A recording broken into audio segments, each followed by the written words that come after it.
Vamos a hablar hoy de las escuelas socráticas.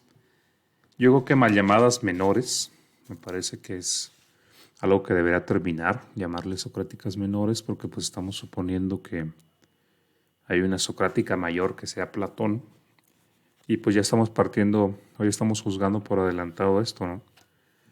Entonces vamos a llamarles simplemente socráticas, vamos a ver sus lineamientos generales de esas escuelas socráticas y a ver si encontramos o redondeamos la imagen que tenemos de Sócrates. Ideas generales de las escuelas socráticas. Bueno, para empezar, los tres fundadores de esas tres escuelas, porque veremos tres escuelas, ¿no? Que son la cínica, la megárica y la cirenaica, los tres conocieron a Sócrates. De hecho, probablemente los tres más que Platón en número de años, ¿no? Claro que no ha quedado mucho de textos de estos fundadores, pero las escuelas, algunas de ellas, como la cínica, fueron muy influyentes y extendieron su presencia por siglos en la antigüedad. De hecho, también se les ha intentado recuperar en la modernidad, ¿no? Los cínicos siempre han tenido, digamos, presencia en la cultura occidental, quizá un poco subterránea, quizá no tan a la luz, pero tampoco cuesta mucho buscar la influencia cínica en autores hasta contemporáneos incluso, ¿no? Bueno, entonces decimos que los tres filósofos fueron compañeros de Sócrates, fueron discípulos directos de Sócrates en Atenas, aunque no todos eran de Atenas. De hecho, solo Antístenes nació ahí y de padres extranjeros, lo que pues, le da una posición social no privilegiada a Antístenes.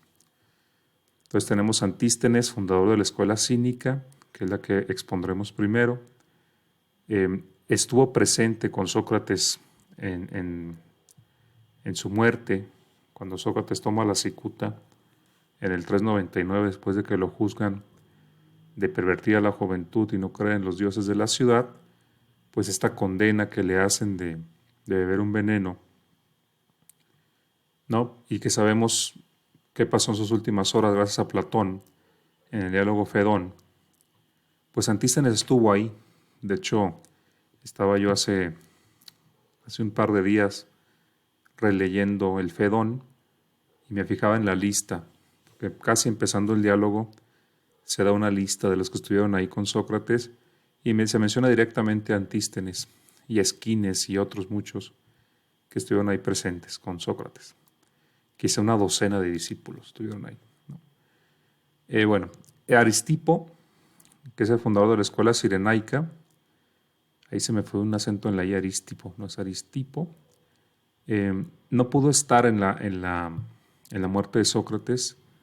En el diálogo Fedón de Platón, que es la fuente principal para esto, se menciona que estaba en la isla de Egina, ahí cerca de Atenas. No sabemos por qué estaba ahí, pero no estuvo un momento tan importante como la muerte de Sócrates. Euclides, que siempre se nos aclara que no hay que confundirlo con el matemático, ¿no? Con el geómetra Euclides, pues de la escuela llamada Megárica, sí estuvo ahí en la muerte de Sócrates y además se dice que una vez que muere Sócrates, da refugio a los alumnos porque se temía que la persecución continuara. Entonces tuvieron que salir, entre ellos Platón de Atenas, y parece que Euclides lo refugió en Megara, esta ciudad que está más o menos cerca de Atenas. Ahorita veremos algún mapa. Bueno, los tres, y es lo que vamos a ver de ellos, los tres buscaron continuar el pensamiento y también el ejemplo de Sócrates. Esto lo distingo porque Sócrates, vamos, no podemos entenderlo sin esta relación tan cercana entre pensamiento y comportamiento, entre pensamiento y acción, entre lo teórico y lo práctico.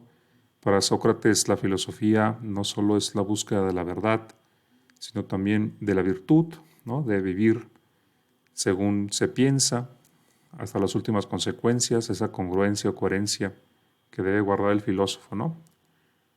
Entonces decimos que los tres buscaron continuar el pensamiento y el ejemplo práctico de Sócrates, la vida de Sócrates, y sí, de manera muy diferente, ¿no? Bueno, vamos a empezar con los cínicos, que lo primero que nos llama la atención, creo, poco es el nombre, ¿no?, de la escuela. ¿Qué diremos de los cínicos? El fundador, pues Antístenes, ya lo mencionábamos, ateniense de padres extranjeros, lo que al parecer lo marcó, porque pues no tenía un estatus social alto, tampoco es que le importara, pues, vamos a ver por qué. Él empezó a enseñar en el llamado Sinosargo o Sinosarges, un gimnasio pues para gente del estatus social de Antístenes, no de estatus alto. Estaba a las afueras, en la muralla exterior de Atenas, este gimnasio que también era un santuario y que se llamaba Sinosargo, que en griego significa como perro ágil, ¿no? Porque pues había una leyenda de que alguien quiso hacer una ofrenda ahí a un dios y un perro muy ágil se robó la ofrenda. Entonces de ahí el Sinosarges o Sinosargo, ¿no? Pues ahí enseñaba Antístenes y de ahí que se le llamara los cínicos, porque enseñaban en el Sinosargo. Pero sin duda cínico traía una carga negativa, despectiva, porque cínico, si lo traducimos, pues es así como parecido a los perros. Un cínico es parecido a los perros, ¿no? El término despectivo que podemos asociar con el lugar en que enseñaba Antístenes, pues también podemos relacionarlo con su forma de vivir, porque ellos, una idea básica que tienen es el retorno a la naturaleza, ¿no?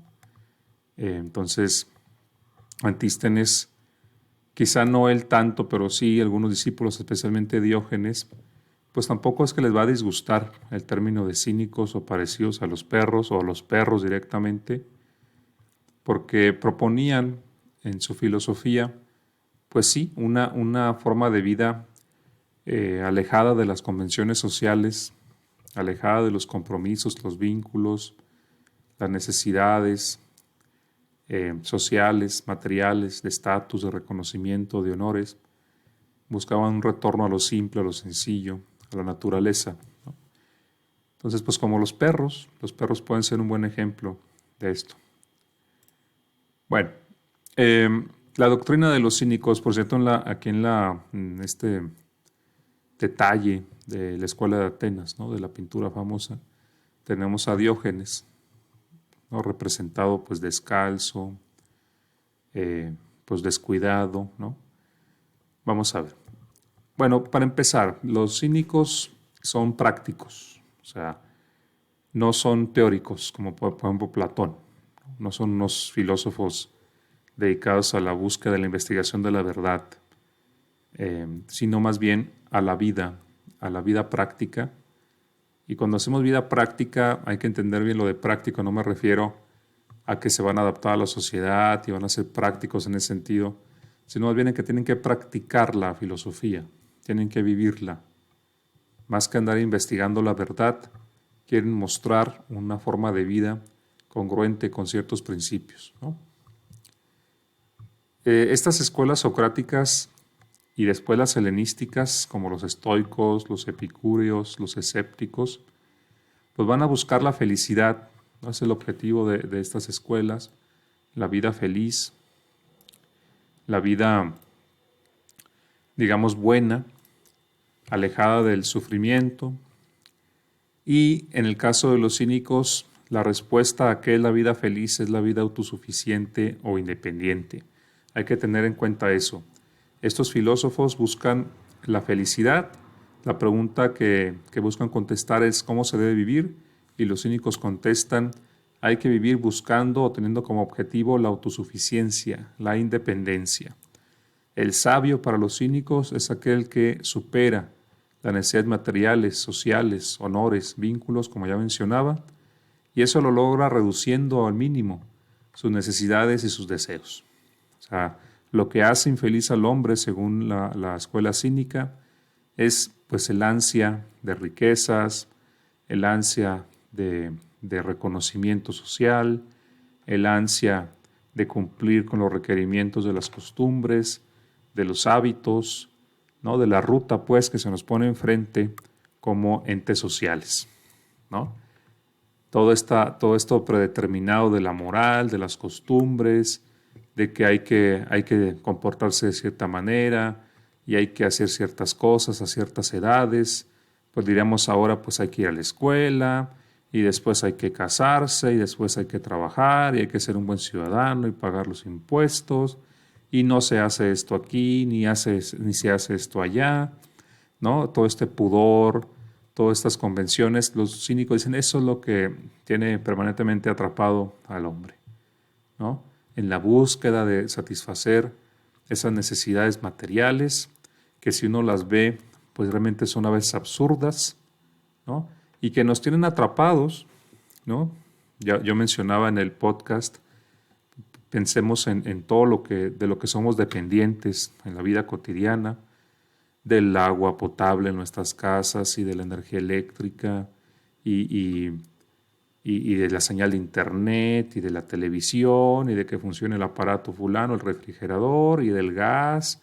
Entonces estamos dependiendo todo el tiempo de cosas, ¿no? Por cumplir con una forma de vivir que se nos impone más que nosotros la reflexionemos y la adoptemos de manera como libre, pues se nos impone por inercia, cumplimos con esa forma de vida, de vivir en una casa, de tener una familia, de no violar las normas nunca, de buscar digamos, un prestigio social, ¿no? De no ser unos parias, de tener un trabajo bien remunerado. Todo este camino, pues, del que dependemos y que se nos marca y que lo seguimos ciegamente, pues es lo que los cínicos están cuestionando, ¿no?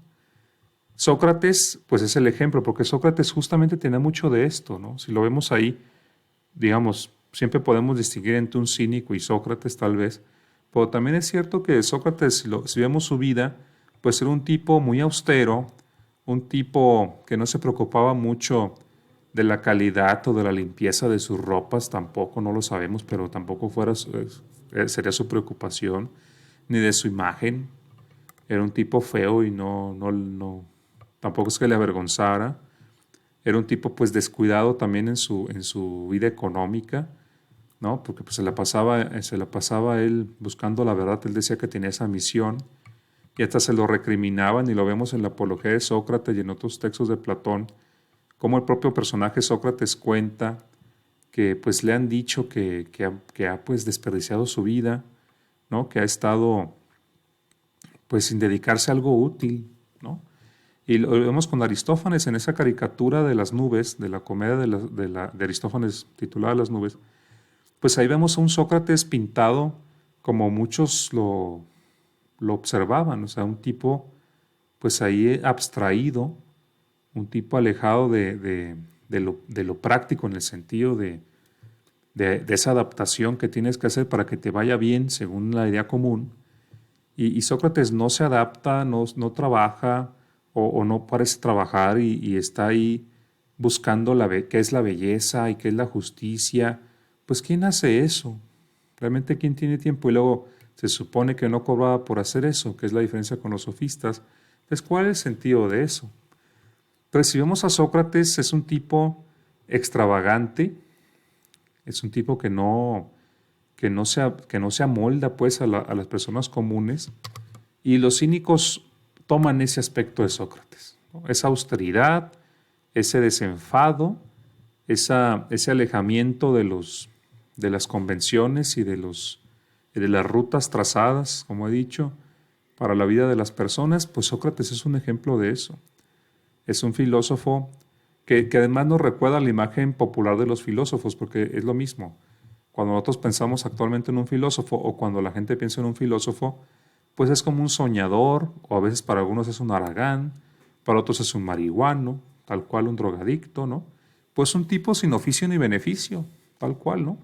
Estudias filosofía, pues quieres estar ahí como de haragán, quieres estar ahí como pensando en ¿sabe qué cosas? Pues sí, eso viene desde la antigüedad y Sócrates lo marcaba y como ya hemos visto, Aristófanes lo caricaturiza, ¿no? Incluso existe ya la versión caricaturizada de los filósofos.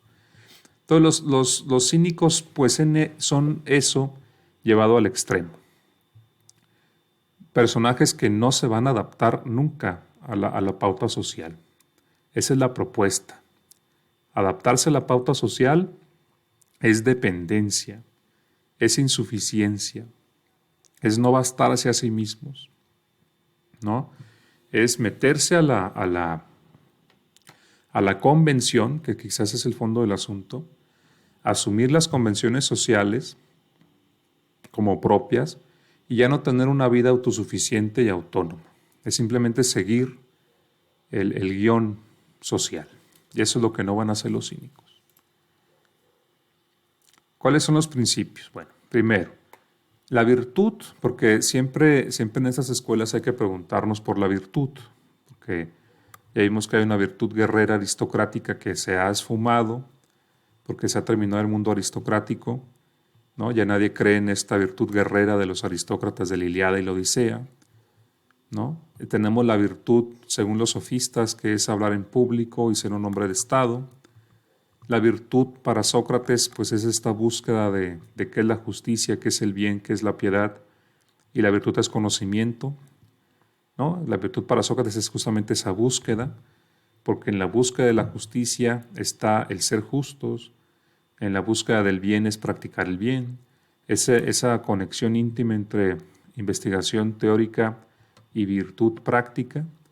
Y si le preguntamos a los cínicos, pues la virtud está en superar las convenciones sociales que provocan la dependencia de las personas, ¿no? Para llegar a la autosuficiencia del sabio, pues se tienen que superar los convencionalismos y saber que las riquezas que son parte de esos convencionalismos, pues no son bienes y la pobreza tampoco es un mal, como siempre todo el mundo piensa, es algo como externo. El único bien es perseguir esa autosuficiencia, buscar la autosuficiencia, despojarse de las ataduras y de las cadenas de los convencionalismos. Entonces las leyes, las costumbres, la religión pública, todo eso degrada y encadena a las personas. Los cínicos son una suerte de anarquistas, ¿no? Son como anarquistas. Es decir, ¿por qué tenemos que seguir estas normas e incorporarnos a estas estructuras políticas y también estructuras económicas? ¿Por qué tenemos que marcar nuestra vida según esas estructuras, según estas convenciones? ¿No será mejor liberarnos de todo eso y encontrarnos en la independencia, en ese bastarse de nosotros mismos? Pues es lo que buscan, esos vínculos, compromisos sociales, esas pautas es lo que tenemos que ir dejando de lado, si queremos una vida feliz, una vida autónoma. Aquí hay una diferencia porque Antístenes es muy, muy austero. O sea, hay una diferencia con Diógenes, su discípulo, ¿no? Junto con Sócrates, pues parece que Antístenes era muy alejado de los placeres. Es decir, y especialmente del amor, por ejemplo, ¿no? Que Sócrates, al menos en boca de Platón, vemos que tiene una postura en el amor, pues bastante interesante, que ya nosotros analizaremos con Platón. Platón tiene toda una teoría sobre el amor y sobre la erótica, y la función cognoscitiva incluso del amor y de la erótica. Pero en el caso de Antístenes hay una cierta reserva, o mucha reserva, en relación a los placeres y al amor. Él prefería los ejercicios físicos, ¿no? Prefería, digamos, como una manera como de distracción o de superación de esas inclinaciones, ¿no? Prefería pues una vida muy normada, ¿no? De una asceta que no se entrega ni a los placeres ni de la comida, ni de bebida, ni del sexo, vamos, ¿no? O sea, Antístenes en ese sentido sí es muy austero, pero Diógenes no tanto. Diógenes quizá en ese aspecto se puede distinguir de Antístenes, que ya veremos.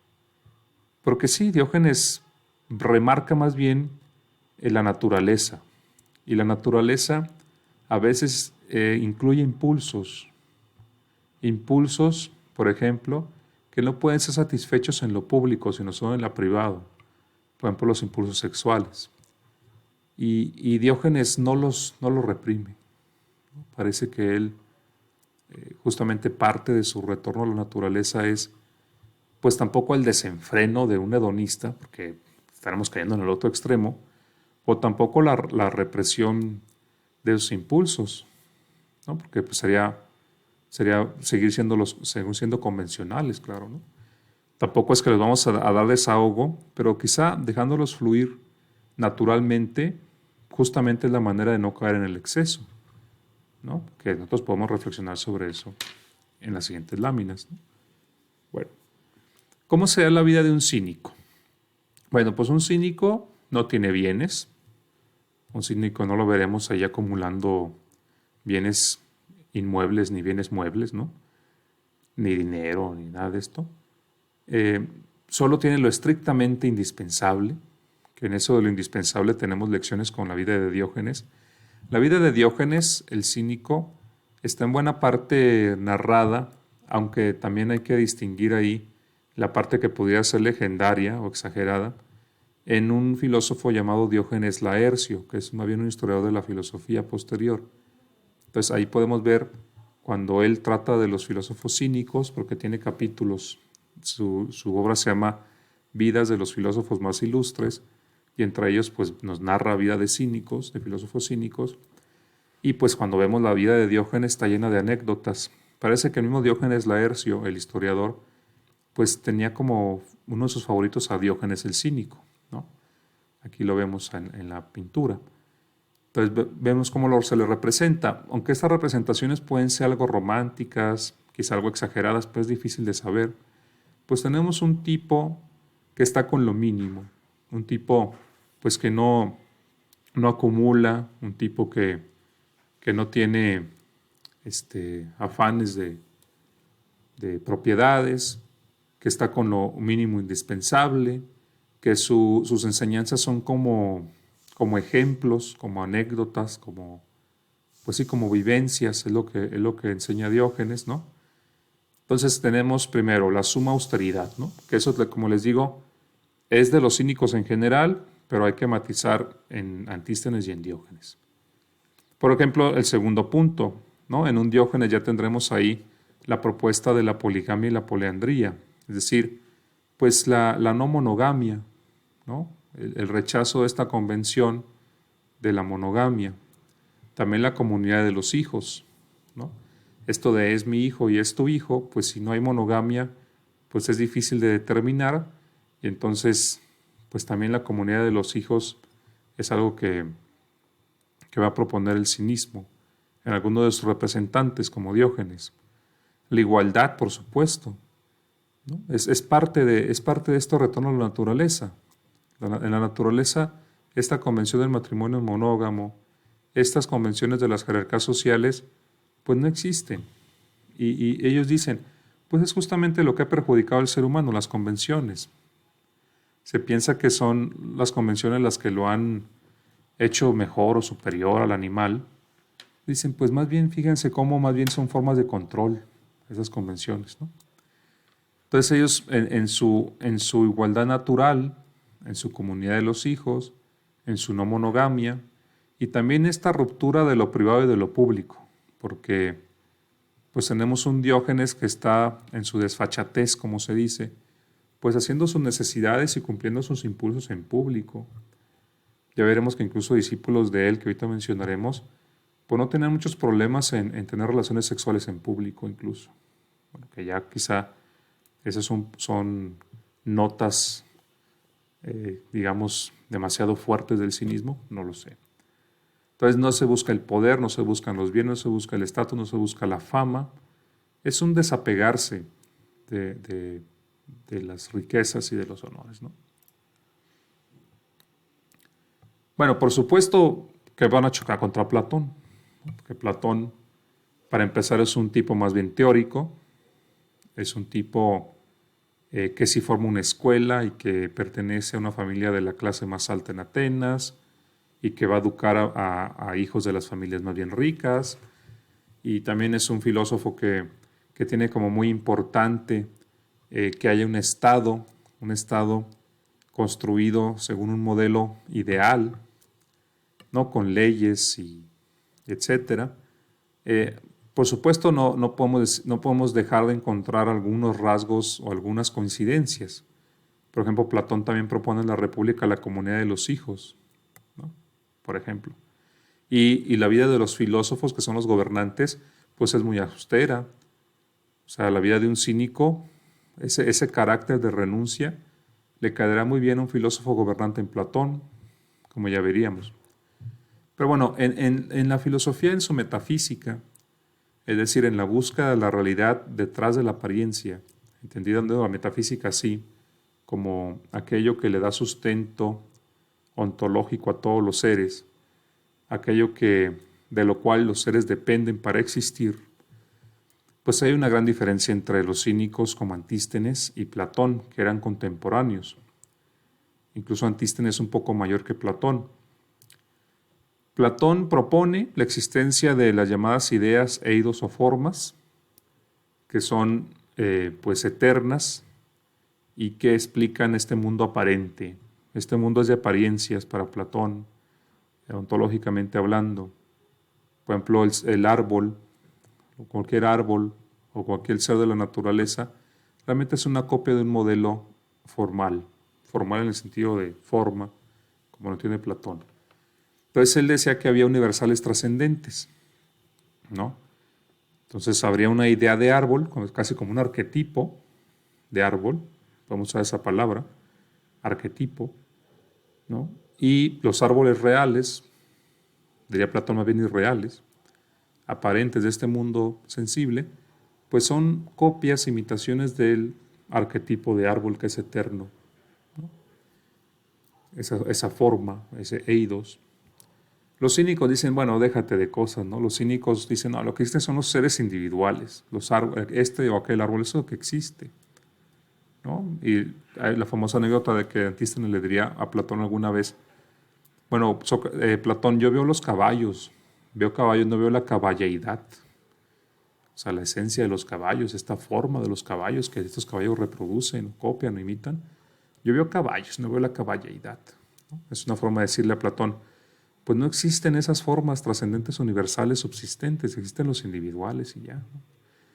Y cuentan que Platón le contestó, bueno, es que tú no puedes ver la caballeidad, así como eres demasiado tonto o tu pensamiento es tan limitado que no puedes ver las esencias, ¿no? Pues hay un enfrentamiento con Platón en ese sentido, ¿no? Ya vimos también, ellos se alejan de esas especulaciones y hay anécdotas pintorescas de esto, de cómo Platón alguna vez hablaba de la definición, ¿no?, del ser humano, y una definición muy rimbombante sería, pues es un ser bípedo e implume, y cuentan que Diógenes le había aventado una gallina desplumada y ahí está el hombre del que habla Platón. O sea, ese tipo de cosas, o que alguna vez estos filósofos eliatas como Zenón y Meliso, que niegan el movimiento, estaban ahí discurriendo sobre la negación del movimiento, y un filósofo cínico se puso a darles vueltas, ¿no? O sea, lo que nos enseñan estas anécdotas es la tendencia de los cínicos a mostrar con la cuestión práctica a veces el absurdo de las especulaciones teóricas, ¿no? Bueno, pues sí, entonces ya decíamos, parten de Sócrates, del desapego de lo material de Sócrates, la indiferencia entre reconocimiento o aceptación de la sociedad, y pues la escuela cínica perduró por siglos, como decía yo al principio, es una escuela muy influyente, es una escuela que muestra estas tendencias, pues podemos decir antisociales abiertamente, ¿no? Estas escuelas, estos filósofos, estos pensadores, pues, pues han sido recurrentes en la historia de Occidente. Piensen, por ejemplo, en los ermitaños cristianos, ¿no? Los ascetas o los anacoretas del desierto de Siria o del norte de África, ¿no? Estos señores que dejaban todo y se iban al desierto y se alimentaban de raíces, por ejemplo, ¿no? Piensen en San Antonio, que siempre se le representa con tentaciones ahí, mortificado en una cueva. Piensen en todos esos filósofos o pensadores o religiosos que dejan todo el mundo, pues el mundo entendido como la civilización humana, dejan el mundo de los hombres, el mundo de las convenciones sociales, y se van al desierto, o están unos incluso que se subían como a columnas, ¿no? También, pues se fijan, es una figura recurrente de un intelectual de este tipo, que va por la renuncia. Incluso en la actualidad piensen en los frailes de la Iglesia Católica, ¿no? Pues también es una actitud de renuncia. Piensen en un franciscano, por ejemplo.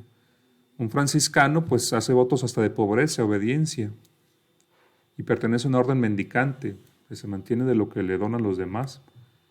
Entonces, esto que de los cínicos que nos puede parecer tan ajeno, no lo es. La cultura occidental siempre ha tenido ejemplos de pensadores y de personas que toman esta vía de la renuncia. Sobre todo, pues sí, en el marco del cristianismo, pero vemos que eso tiene antecedentes, y si nos vamos a otras regiones, los que conozcan algo de la India, se darán cuenta que esto se parece mucho también a la renuncia de sacerdotes budistas, por ejemplo, pero también pues de yogis o de sabios hindúes, ¿no?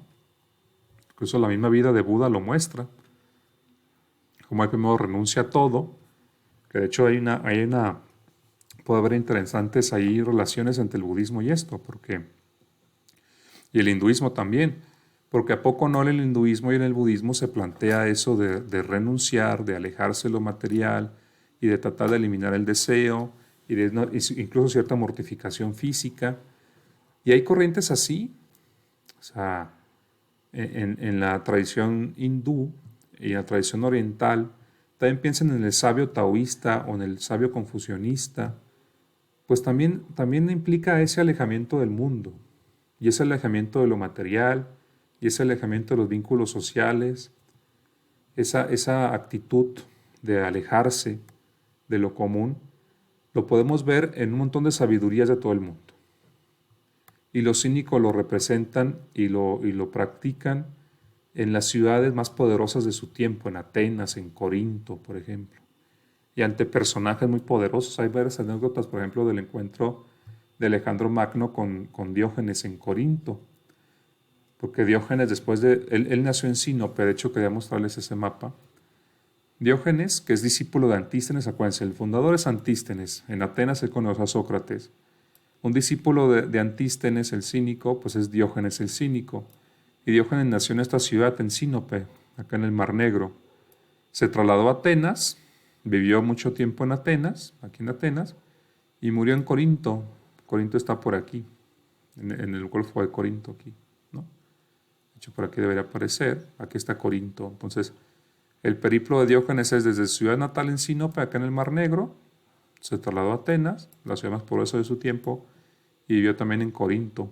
Ahí murió en Corinto.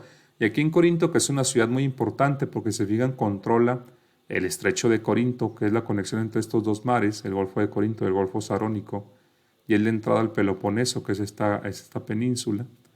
La ciudad por eso era muy poderosa, porque controlaba el acceso al Peloponeso y el paso entre estos dos mares, entre estos dos golfos. Pues Corinto, parece que Alejandro Magno estuvo ahí y conoció a Diógenes, porque Diógenes, después de estar en Atenas, se dirigió a Corinto. Y lo que se nos cuenta ahí es la famosa historia de que llega Alejandro Magno con su armadura y con toda su altivez, y un conquistador, un rey, y vi a Diógenes ahí tirado, ¿no? Ahí pues sí, dicen en su barril, y le pregunta: ¿qué quieres, Diógenes? ¿No? Y Diógenes le dice: que no me tapes el sol, ¿no? O sea, quítate porque me tapas el sol. Entonces hay una serie de historias de este tipo, o que Diógenes estaba removiendo ahí unos huesos, y también le preguntan, dicen que también Alejandro Magno: ¿qué estás haciendo? Pues estoy viendo que aquí en estos huesos no puedo distinguir entre los de tus padres y los de un esclavo. Como diciendo, pues al final todos somos huesos. De ese tipo de historias, que si quieren conocerlas más a fondo, esas historias son las que narra Diógenes Laercio en La vida de los filósofos más ilustres. Entonces, cierro porque abrí un paréntesis que es algo largo.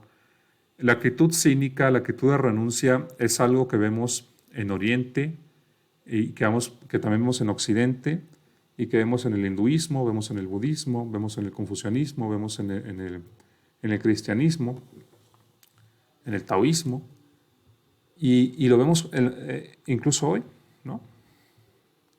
Entonces, es algo recurrente, digo yo, esta actitud. Bueno, ya hablaba yo de Diógenes. Ahí tenemos una pintura justamente con Alejandro Magno y Diógenes diciendo que no le tape el sol, ¿no? Pues que vivía en el barril, que llevó al extremo el cinismo, porque la renuncia él sí la practicó, parece, de manera más radical. De él se cuentan muchas cosas, que hacía sus necesidades en público, que se masturbaba en público. Es lo que les digo, ¿no? O sea, a diferencia de Antístenes, que parece haber sido mucho más austero y más restringido, ¿no? Diógenes más bien sí, le decían el Sócrates loco, es como un Sócrates pero loco, que ya es simplemente vivir según lo natural y alejarse de todo lo oropel y pues sí, como un perro, y tal cual él se decía el perro. Él aceptó con orgullo ese mote, ese en principio como insulto, él lo asumía. Y bueno, las historias de él son de por sí muy interesantes. Y bueno, ahí les dejo la recomendación de Diógenes el perro. Otros filósofos cínicos, pues un discípulo de Diógenes llamado Crates, se cuenta de él que era muy rico y que dejó toda su fortuna para vivir al modo cínico. También es importante decir que Crates de Tebas es una ciudad cercana a Atenas, aquí también tengo el mapa. Crates de Tebas, aquí está Tebas y aquí está Atenas. Tebas fue una ciudad siempre enemiga de Atenas.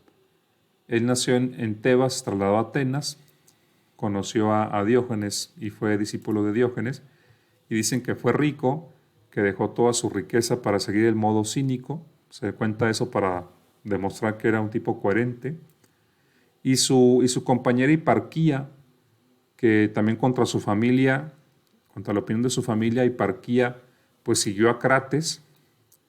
Y Hiparquía por sí misma es una filósofa y de las primeras filósofas, ¿no? Hiparquía, y es una filósofa cínica, practicó la pobreza y también la libertad sexual, y tiene ahí unas anécdotas sobre debates con gente que se burlaba de su carácter de filósofa. E incluso fue tan importante Hiparquía que después de que muere en Atenas se hace una conmemoración en su honor. Cada año, cada cierto tiempo, se le recordaba a Hiparquía. Entonces son personajes en los que podemos profundizar, ¿no? ¿Cómo está aquí la pobreza, la libertad sexual? Pues la vuelta a la naturaleza. Entonces una mujer en esa época que practicaba la libertad sexual es bastante llamativo, pues Hiparquía lo hacía. Y tenemos esas anécdotas también en Diógenes Laercio. Bueno, eso con relación a los cínicos, que ya me llevé bastante tiempo. Entrando con los cirenaicos. Los cirenaicos se llaman así por Cirene, una ciudad situada en el norte de África, en la actual Libia. El fundador de la escuela cirenaica fue Aristipo. Aristipo fue seguidor de Protágoras y también de Sócrates. De él, pues sí, se dice que no estuvo en la muerte de Sócrates porque estaba en Egina, ya lo platicaba yo. Y él era de una ciudad en el norte de África que ahora se llama Shahat, creo. Aquí está. Esta era la antigua Cirene. De hecho, hay monumentos griegos aquí, ¿no? Aquí tenemos incluso una fotografía de un monumento griego. La ciudad de Cirene, actual Libia. Pues miren, tampoco es que fuera tan difícil llegar a Atenas, ¿no? Está esta escala aquí, la isla de Creta, y llegarías a Atenas. Pues de ahí era Aristipo. Y parece que también refugió a los discípulos de Sócrates, o más bien Platón estuvo, al parecer, con Aristipo en Cirene. Platón, después de la muerte de Sócrates, estuvo en Megara. Ahorita veremos dónde está Megara. Luego estuvo en África y parece que estuvo en Egipto y parece que estuvo también en Libia, aquí con Aristipo. Y después se fue a Italia y ahí estudió con los pitagóricos. Platón tuvo varios viajes después de la muerte de Sócrates. Y después, ya que regresa a Atenas y funda su escuela, también hizo varios viajes. Bueno, pues Aristipo nace en Cirene, en el norte de África, en el 435. Siguió a Protágoras y también a Sócrates. De Protágoras toma esta idea, bueno, reinterpretada quizá, del hombre la medida de todas las cosas. Él reinterpreta pues las sensaciones, son como lo propio de uno y cada quien tiene las suyas. Trata de hacer una especie de teoría de la sensación. Dice que hay sensaciones bruscas que provocan dolor, sensaciones suaves que provocan placer y las imperceptibles. Y más allá de eso, que vemos la tendencia. La tendencia no es tanta la investigación epistemológica o la investigación fisiológica. Lo que buscan todos estos pensadores es la forma de cómo vivir. Y si los cínicos se fueron por la vía del retorno a la naturaleza, Aristipo dice, bueno, pues tal vez la vida sea más bien buscar el placer, ¿no? Y es lo que propone él, la búsqueda del placer. O sea, si vamos a ser felices, si tenemos que buscar una manera de ser felices, esa felicidad va a estar en procurarnos el placer. Y Aristipo no tiene muchos matices en decir, es el placer físico, no es el placer intelectual, el placer espiritual, sino el placer físico. El placer físico presente en este momento. Un hedonismo, el hedonismo es eso. El hedonismo antiguo y contemporáneo consiste en la búsqueda del placer como forma de vida, ¿no? Que puede ser, si se fijan, bastante atractivo. Pues sí, los placeres de la comida, la bebida y el sexo, entre otros, o sea, físicos, pues al final de cuentas todos los buscamos de alguna manera. Si no los sublimamos, pero los buscamos, los cumplimos, bien o mal. Y cuando no los cumplimos, pues tenemos hambre o ¿no? Traemos ahí deseos, pues estamos mal, estamos insatisfechos, ¿no? Y si Antístenes decía, bueno, eso es lo que hay que limitar, Aristipo dice, no, eso es lo que hay que cumplir, los placeres, procurarnos placeres físicos presentes, ¿no? Es un hedonismo sencillo. ¿Por qué sencillo? Pues porque realmente eso, pensándolo bien, no es posible, ¿no? O sea, es como un orgasmo continuo, pues eso no tiene sentido. Más bien, otros discípulos dicen, pues sí, hay que buscar el placer físico y presente, pero eso también hay que hacer un cálculo de que no nos traiga luego sufrimientos, porque luego esa búsqueda del placer continuo y presente nos puede llevar a luego sufrir mucho. Pues a alguien le gusta comer mucho ciertas cosas y está come y come y come lo mismo, que le cause placer continuo eso, pues luego se puede enfermar, ¿no? Podemos decirlo así. Y también los castigos, dice, porque también esa procuración del placer frenética, presente, física, pues también puede chocar demasiado con las leyes de cada ciudad o de cada país. Y eso puede llevar a un castigo y puede ser un sufrimiento. Entonces, ya después de Aristipo, cuando esto se desarrolla, dicen, sí, el placer físico presente es un objetivo de la felicidad. Eso pueden concordar varios filósofos hedonistas. Pero también eso hay que combinarlo con una reflexión sobre hasta qué punto se puede hacer sin que eso traiga consecuencias de sufrimiento. Entonces la razón tiene aquí un papel. La razón ahora está subordinada al objetivo de la procuración del placer, ¿no? ¿Para qué sirve la razón? Diría un hedonista. Pues la razón sirve para buscar la manera de tener sensaciones placenteras sin que haya demasiadas consecuencias. Y la razón es la que nos ayuda a determinar eso, ¿no? Encontrar la mejor vía para el placer sin sufrimiento. Pues aquí se inaugura el hedonismo en la filosofía, ¿no? Tenemos los cínicos y tenemos el hedonismo. Bueno. Esto tiene desarrollos porque el de Aristipo parece ser un hedonismo así físico, pues como digo, simple, pero después sus discípulos o sus continuadores pues ya le dan otros desarrollos. Por ejemplo, el llamado Teodoro el Ateo, parece que él decía, bueno, más bien es el gozo espiritual, el gozo intelectual, lo que hay que buscar, ¿no? El gozo del descubrimiento, el gozo de la investigación, incluso el gozo del arte, ¿no? Que es un placer pues como sublimado, como más elevado, como que se cancela en lo básico y se cumple en algo más elevado, ¿no? Este placer de la contemplación artística o el placer de la investigación. Esto se parece un poco a un libro de Freud, luego me lo recordó, ¿no? Que se llama El malestar de la cultura. Ahí Sigmund Freud dice, en pocas palabras o grandes rasgos, que, bueno, hay como impulsos, ¿no? El impulso erótico, por ejemplo, que si se cumpliera todo el tiempo, pues no habría sociedad, ¿no? No habría producción, no habría trabajo. Muy bien dice él, esa energía, ese impulso tiene que cancelarse y redirigirse, por ejemplo, a la producción, al trabajo. Porque si se consume esa energía erótica o en el puro deseo sexual, en el puro impulso sexual, pues ¿cómo vamos a construir una civilización? Cultura, le llama él. para que haya cultura debe haber represión. Se debe reprimir el impulso básico, el impulso inmediato, y reconducirse a la construcción de la cultura. Y eso implica, por ejemplo, la producción de los bienes materiales, ¿no? Si todo el mundo estuviera buscando solo el placer sexual, pues ¿cuándo se tendría éxito una sociedad? Entonces dice él, bueno, eso tuvo que hacerse, ¿no? La cultura se monta sobre la represión sexual, y toda cultura es represión sexual, dice Sigmund Freud. Y luego dice, en nuestra cultura pues hay un problema porque tenemos una capa de la población, que es la mayoría, que esa represión sexual pues la tiene que reconducir a la producción, al trabajo físico, poco gratificante, y entonces no está sublimando bien. La palabra que usa es sublimar, ¿no? Ese impulso cancelado en lo básico, que no se cumple el deseo sexual en lo básico, se reconduce a la producción, dice Freud, pero eso no es gratificante, ¿no? Es algo forzado. Entonces, ¿qué tenemos? Pues gente frustrada, gente insatisfecha, dominada, y que puede explotar en cualquier momento.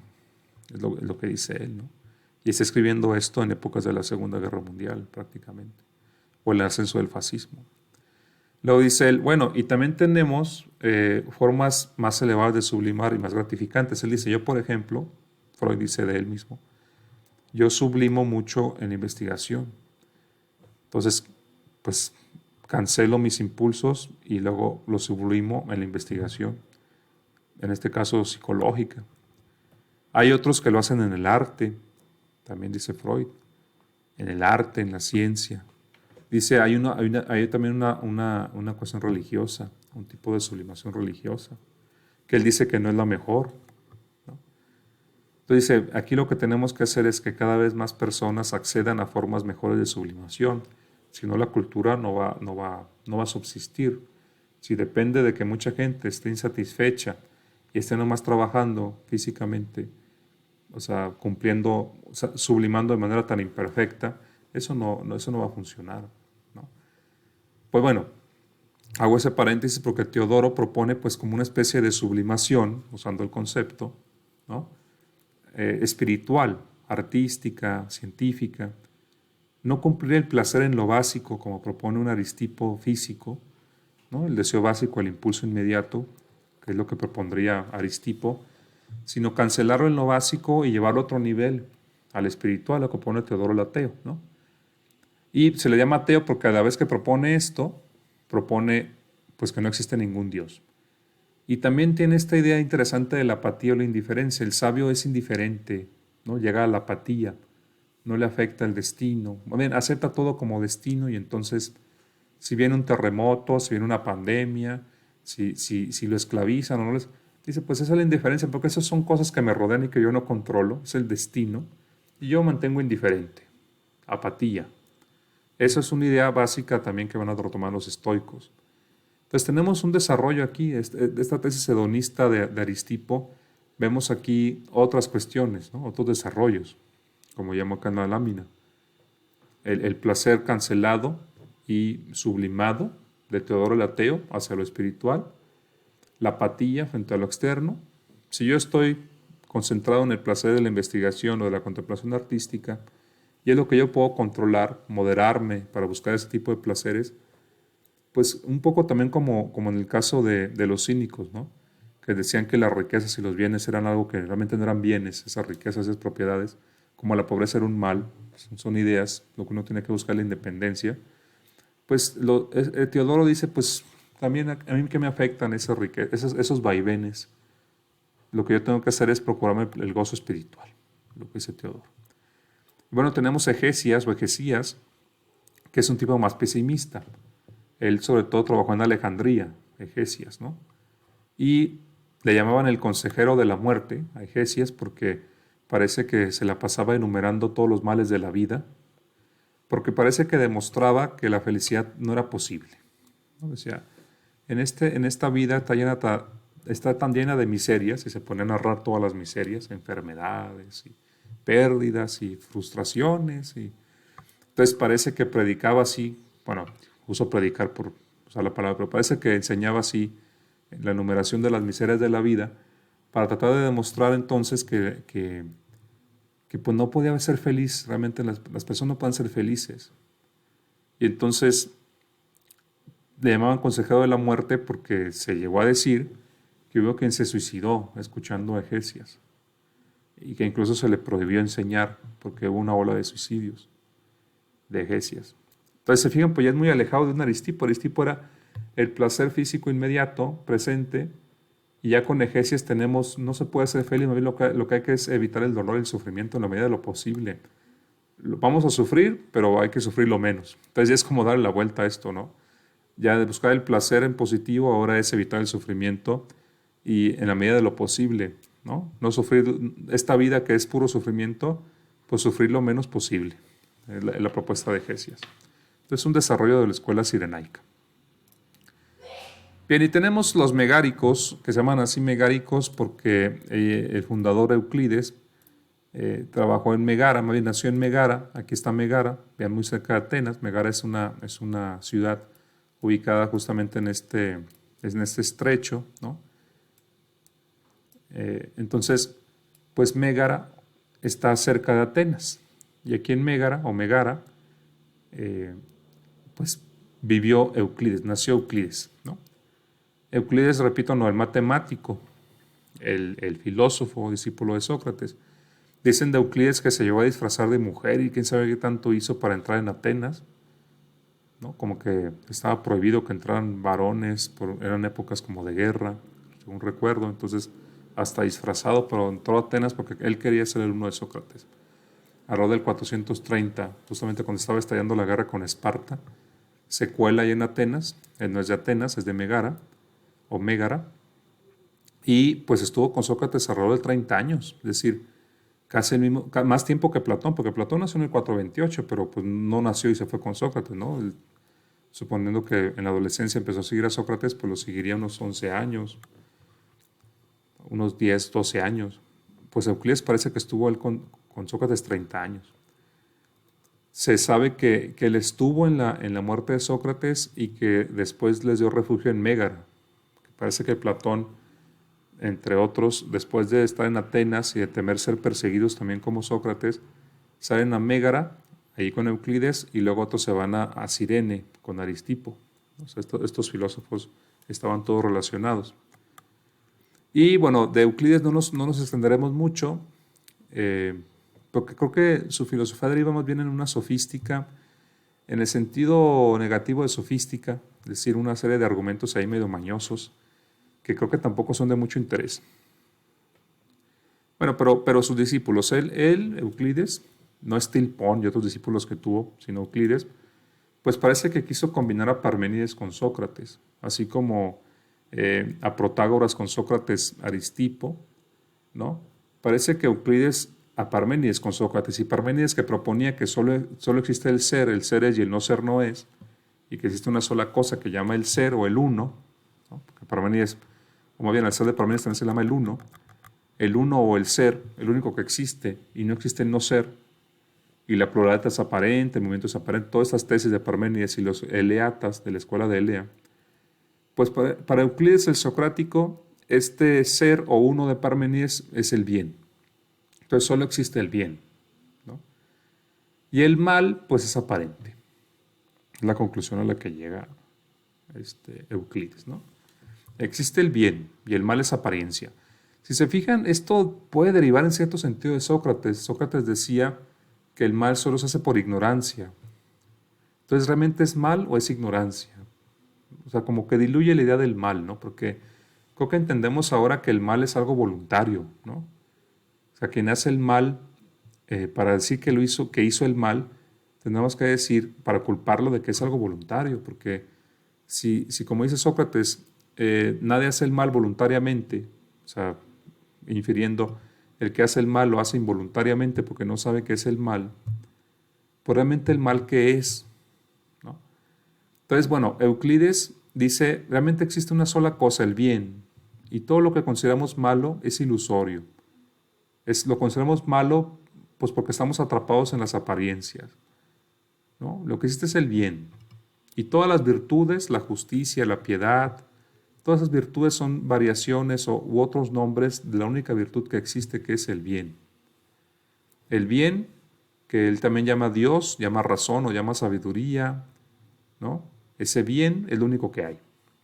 Es una idea algo extraña, pero pues es porque combina con Parménides, que Parménides dice, solo existe el ser, el uno, y lo demás es ilusión, pues acá dice, solo existe el bien y lo demás es ilusión. En Platón vamos a ver un rastro de esto, porque Platón dice que aquí en el mundo de la apariencia el sol es el que hace ver todas las cosas, y dice, y en el mundo de las ideas o de las formas, la idea de bien es como el sol de las ideas. O sea, es una analogía. En este mundo sublunar, en este mundo aparente, el sol hace ver todas las cosas. Ah, pues ahora en el mundo de las ideas, en el mundo al que accedemos solo con la inteligencia, no con los sentidos como este, sino en el mundo de la inteligencia, en el mundo de la inteligencia la idea del bien es la que ilumina las formas. Entonces, bueno, algo se parece, ¿no? Por eso pongo aquí a Apolo, el sol, para recordar esta figura. Yo les quiero cerrar esta clase preguntando, y espero que en la videollamada lo comentemos, si existe para ustedes el mal. Porque vimos para este filósofo Euclides que no existe el mal, que es ilusión. Para ustedes existe el mal. ¿Y qué sería el mal? Es igual de poderoso, entre comillas, que el bien, o sea, o no, o simplemente el mal es ausencia de bien, como van a postular algunos filósofos cristianos después, el mal es ausencia de bien. O otras escuelas van a decir que el mal y el bien son como dos principios cósmicos igual de poderosos o de presentes, las tendencias maniqueas, ¿no? Como en clave popular, el Dios y el diablo son como igual de poderosos, son dos principios cósmicos, como los maniqueos, o también en el masdeísmo, la luz y la oscuridad, ese pensamientos dualistas del bien y el mal. ¿O ustedes creen que no existe el mal o que no existe el bien, ¿no? Una postura bien pesimista, no existe el bien, más bien.